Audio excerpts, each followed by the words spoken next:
आमच्या चॅनलला सबस्क्राईब करा आणि सर्वप्रथम व्हिडिओ पाहण्यासाठी नोटिफिकेशन बारवर क्लिक करा। अहो, तो आमच्या कुटुंबातला आहे आणि माझा एकदम चांगला मित्र आहे।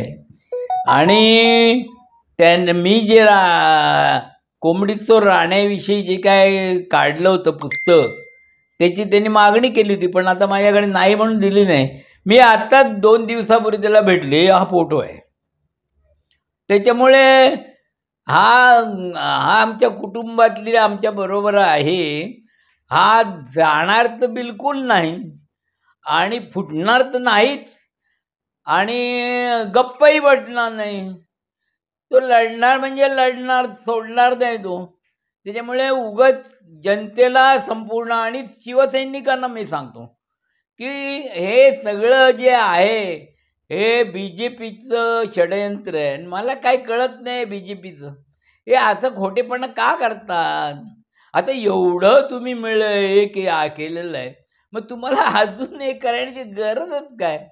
मध्यंतरी असं झालं होतं, काका हरदास माझे मोठे बंधू, त्यांचा फोन आला होता, म्हणजे केदार दिघे हे शिंदे गटात जाणार। अरे म्हटलं काय वेळ लागले का तुला?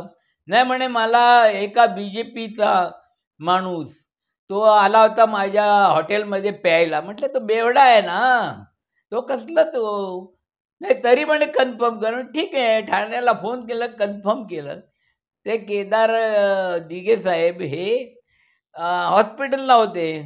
ते म्हणे अहो असं कसं विचारता तुम्ही? म्हटलं अहो आता ते माझ्या मोठ्या भावाला कोणी सांगितलं म्हणून। त्याच्यामुळे भास्कर जाधवशी मी प्रत्यक्ष भेटलोय आणि त्यांनी सांगितलं की उद्धवजींचा त्या विभागात दौरा आहे आणि त्याच्यासाठी भावनिक मी ते आव्हान केलंय आणि ती बैठक घेणार आहे आणि त्याची तयारी चालू आहे। जास्तीत जास्त लोकांनी यावं म्हणून प्रयत्न आहेत। तर त्याच्यामुळे सर्व शिवसैनिकांना, पदाधिकाऱ्यांना, युवा सैनिकांना मी जाहीरपणे सांगतो की असल्या अफवांवर काही विश्वास ठेवू नका आणि हे असंच नुसतं घडवत राहणार।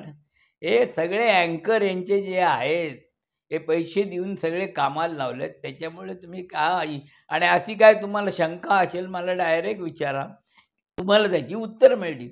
जय हिंद, जय महाराष्ट्र।